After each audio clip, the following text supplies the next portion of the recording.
Classes में आप सभी का स्वागत है। आज मैं दिघांशु अरोड़ा आपके सामने क्लास 11 का टॉपिक सेट्स पढ़ाएंगे। आप सभी को पता होगा क्लास 11 का सिलेबस चेंज हो गया है आरबीएससी का और एनसीईआरटी लागू कर दिया है। उसमें भी फर्स्ट चैप्टर जो है समुच्चय और सेट्स है। इसका ये जो सेट्स है ये बहुत ही जरूरी है, क्योंकि इसके बिना अपन आगे फलन जो टॉपिक इंपॉर्टेंट रखता है उसको अपन समझ नहीं पाएंगे। इस सेट्स का ही ज्ञान आपको आगे जाके समित संख्याओं में, अवकलन में और प्रायिकता में बहुत जगह यूज देगा। इसलिए चैप्टर फर्स्ट समुच्चय को आपको अच्छे से पढ़ना है, क्योंकि क्लास 10th के स्टूडेंट होते हैं, 11th में आते हैं, मैथ्स थोड़ा डर लगता है। पर जब जिस तरीके से मैं आपको पढ़ाऊंगा, जो आप पहले पढ़ते हुए आ रहे हैं, उन्हीं पूर्व ज्ञान का यूज लेते हुए अपन चैप्टर 1 समुच्चय को पढ़ते हैं। पहली संख्या होती है प्राकृतिक संख्याएं, संख्या ज्ञान जो आप क्लास 10th में 9th में पढ़ के आ रहे हो, बहुत अच्छे से आता होगा आपको। फिर थोड़ा इंट्रोडक्शन देख लेते हैं इसका। मेन क्लास कल से स्टार्ट होगी। देखिए, प्राकृतिक संख्या है नेचुरल नंबर। नेचुरल नंबर क्या होते हैं सबको आपको पता होगा, 1 से लेकर 2, 3 से लेकर अनंत तक जितनी भी संख्याएं होती है सब क्या कहलाती है, प्राकृतिक संख्याएं या नेचुरल नंबर बोलते हैं। इसमें आपने देखा होगा इसमें जीरो इंक्लूड नहीं होता। इसमें जीरो जोड़ते ही ये क्या बन जाएगी, पूर्ण संख्याएं। जीरो लिखा और वापस 1, 2, 3 इनफाइनाइट। जीरो से लेकर अनंत तक की संख्याएं क्या कहलाती है, पूर्ण संख्याएं। प्राकृतिक संख्याएं नेचुरल नंबर, इसको एन से प्रदर्शित करते हैं। पूर्ण संख्याएं होल नंबर, इसको इंग्लिश में बोलते हैं, उसको डब्ल्यू से प्रदर्शित करते हैं। होल नंबर में जीरो इंक्लूड होता है, जबकि प्राकृतिक संख्या में जीरो इंक्लूड नहीं होता। यह केवल 1 से स्टार्ट होती है। तीसरी चीज है पूर्णांक संख्या है, इसको इंग्लिश में बोलते हैं इंटीजर नंबर। आपने बहुत सारी जगह जेड भी देखा होगा, इसको जेड से भी प्रदर्शित किया जाता है। इंग्लिश में इसको क्या बोलते हैं, इंटीजर नंबर, इसलिए इसको आई से भी कभी कभी प्रदर्शित कर दिया जाता है। और जेड से वैसे इंपॉर्टेंट इसको जेड से ही प्रदर्शित किया जाता है। पूर्णांक संख्या क्या होती है, संख्याएं जीरो से लेकर अनंत तक तो होगी, बची क्या, माइनस वाली संख्या कहां गई, तो माइनस इनफाइनाइट से लेकर जीरो और प्लस इनफाइनाइट तक की जो संख्या होगी वो सब क्या कहलाएगी, वो सब की संख्या पूर्णांक संख्याएं कहलाएगी। माइनस इनफाइनाइट से लेकर प्लस इनफाइनाइट तक की जो भी संख्याएं हैं वो पूर्णांक संख्याएं कहलाएगी। अब आती है परिमेय संख्याएं, जो अंडर रूट वाली संख्याएं आती है, उन संख्याओं को क्या बोलते हैं, परिमेय संख्या। ये P/Q वाली संख्याएं, जैसे कि 2/5, 3/6, ये सब संख्या जो है ये संख्या क्या कहलाती है, परिमेय संख्याएं कहलाती है। प्राकृतिक संख्याएं जो होती है उसमें जोड़ने के बाद पूर्ण संख्याएं प्राप्त हुई, पूर्ण संख्या में कुछ संख्याएं जोड़ने के बाद पूर्णांक संख्याएं प्राप्त हुई, पूर्णांक संख्याओं में कुछ संख्याएं जोड़ने पर परिमेय संख्याएं प्राप्त हुई।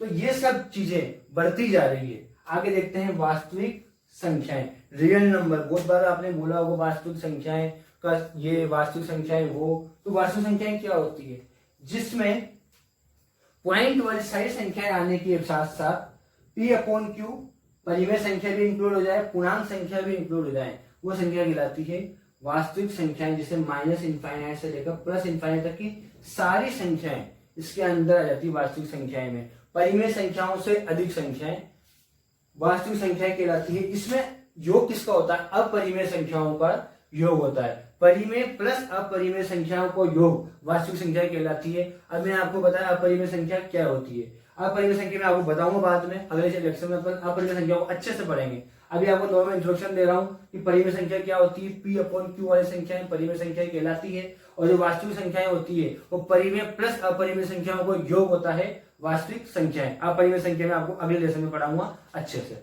अगली बात देखते हैं अपन काल्पनिक संख्या। ये नई चीज है, ये आपने कभी 10th में पढ़ी नहीं होगी। इसे बोलते हैं इमेजिनरी नंबर, इसको आई से प्रदर्शित किया जाता है। और अगली जो संख्या होती है वो कहलाती है सम्मिश्र संख्याएं। अब किसी ने पूछा होगा काल्पनिक संख्या है वास्तविक संख्या में अंतर क्या है सर। जब आपने कहा वास्तविक संख्याएं की बात काल्पनिक संख्याएं आती है।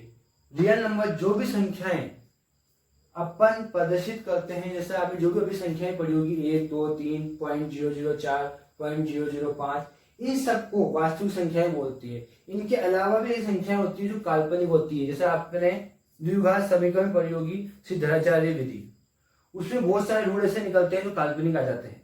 तो वो जो संख्याएं कहलाती है वो काल्पनिक संख्या कहलाती है, जिसको आयोटा से भी प्रदर्शित किया जाता है। आयोटा वाली संख्या जो होती है वो काल्पनिक संख्याएं कहलाती है। और वास्तविक संख्या प्लस काल्पनिक संख्याओं का योग होता है सम्मिश्र संख्या। इसको आराम से अपन चैप्टर है आपका सम्मिश्र संख्या है, उसमें काल्पनिक संख्या को अपन अच्छे से अध्ययन भी करेंगे कि काल्पनिक संख्या क्या होती है, सम्मिश्र संख्या क्या होती है। इन दोनों का योग होती है सम्मिश्र संख्याएं। वास्तविक संख्याएं प्लस काल्पनिक संख्याओं का योग क्या होती है, सम्मिश्र संख्याएं होती है। सर संख्याओं के बारे में बताया अपन, जो टॉपिक क्या पढ़ रहे हैं, सेट्स। सेट्स क्या होता है, समुच्चय। आपने देखा होगा नदियों का समुच्चय, भारत की नदियों का समूह, जितनी भी नदियां गंगा यमुना वगैरह इन सबको जोड़ के अपन नदियों का समूह बना देते हैं।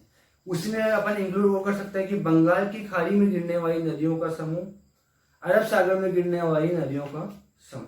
जितनी भी नदियों के समूह है इनको दो भागों में विभाजित कर दिया। एक अपन ये भी कर सकते हैं कि उत्तर में बहने वाली नदियों का समूह, दक्षिण में बहने वाली नदियों का समूह। जितनी भी नदियों के समूह जिस हिसाब से अपन प्रदर्शित कर रहे हैं कि नदियों का एक समूह है, तो इस सबको क्या कहते हैं, समुच्चय। जैसे कि AEIOU अल्फाबेट में 5 स्वर होते हैं। इन 5 स्वर का समूह या समुच्चय क्या होता है, एक समुच्चय होता है। जो भी आपको अल्फाबेट में, जैसे व्यंजन का समूह, ये भी एक तरह का समूह हो गया। आपके परिवार के सदस्यों का समूह, आपके घर में औरतों का समूह, आपके बॉयफ्रेंड का समूह, आपकी गर्लफ्रेंड का समूह, जितने भी ये समुच्चय बने, ये सब क्या कहलाते हैं, समुच्चय। संख्याओं के ज्ञान के बाद समुच्चय का थोड़ा ज्ञान होना जरूरी था।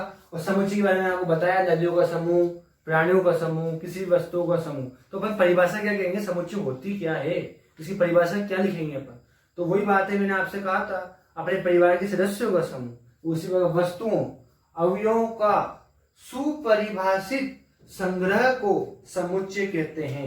ये सुपरिभाषित क्या है, जैसे अभी आपने नदियों का समूह कहा, अब नदियों में पर्वत कोई आएंगे, नदियों में पहाड़ कोई आएंगे, नदियों में तो नदियां ही आएगी। तो एक सुपरिभाषित संग्रह होगा, इसमें नदियां ही आएगी केवल। आपके घर के परिवार के सदस्यों का समूह, तो आपके परिवार के सदस्य ही आएंगे उसके अंतर्गत। बाहर के कोई जो आपके पड़ोसी है या जो दूर रहने वाले सदस्य है, वो परिवार के इंपॉर्टेंट सदस्यों में नहीं आएंगे। आपके मित्रों का समूह, तो आपके दुश्मन उसके अंदर नहीं आएंगे। तो एक सुपरिभाषित जो संग्रह कहलाता है वही समुच्चय कहलाता है। उसमें जो परिभाषा या जो डेफिनेशन किसी भी चीज की बता रहे, क्योंकि जैसे नदियां एक शब्द आ गया, तो नदियां ही उसके अंतर्गत आएगी।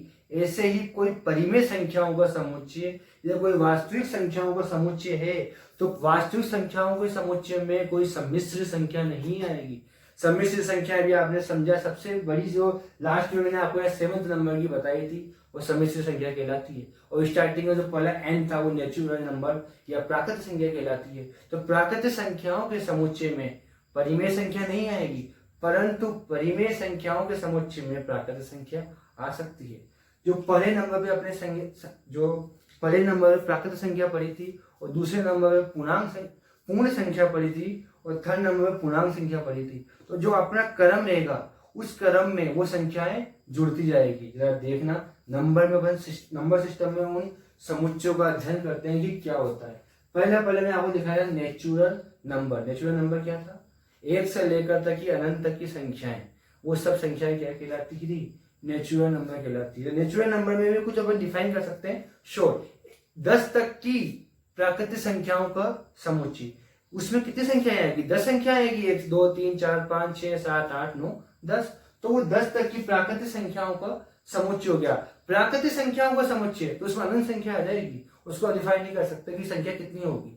तो अपन इसमें सुपरिभाषित जो संग्रह है उसके अंदर अपन ने कह दिया कि 10 प्राकृतिक संख्याओं का समुच्चय, तो अपन गिन सकते हैं, वो काउंटेबल हो गए। देखिए 1 2 3 4 10 संख्याएं होगी। उसमें जब नेचुरल नंबर में 0 जोड़ते हैं तो वो क्या संख्या बन जाती है, होल नंबर।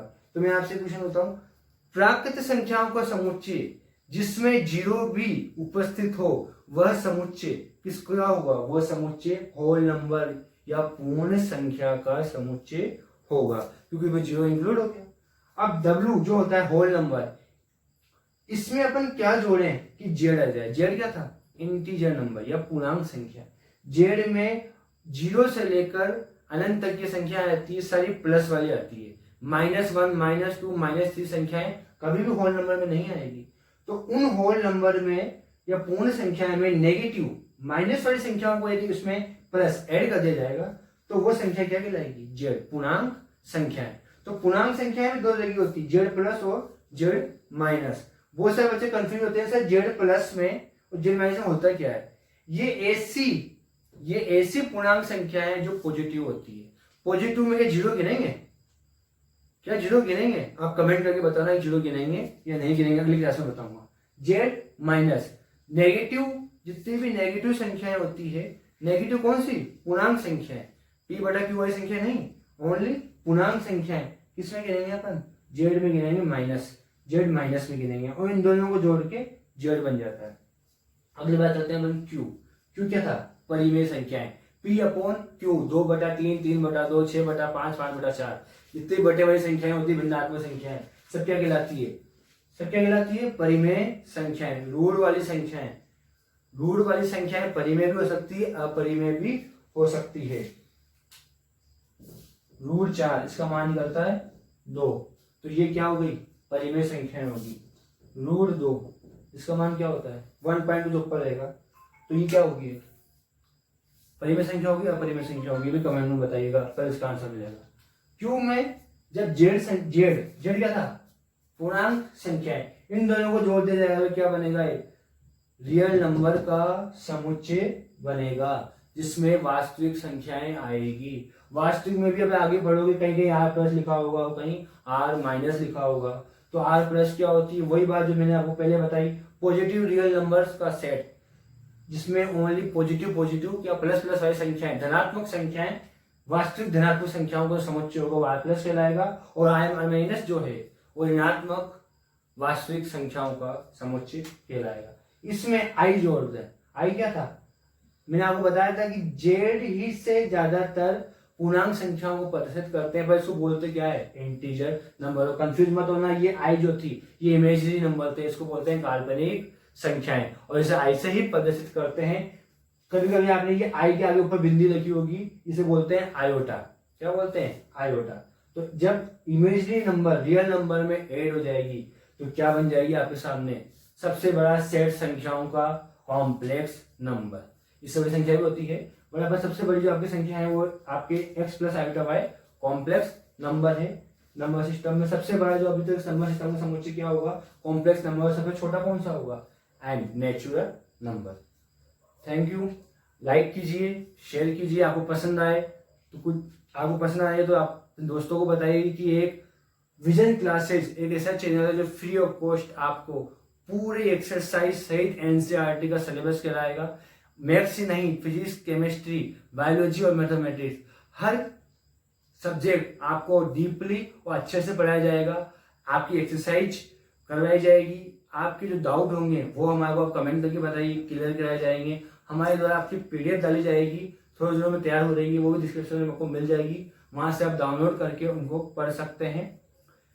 धन्यवाद।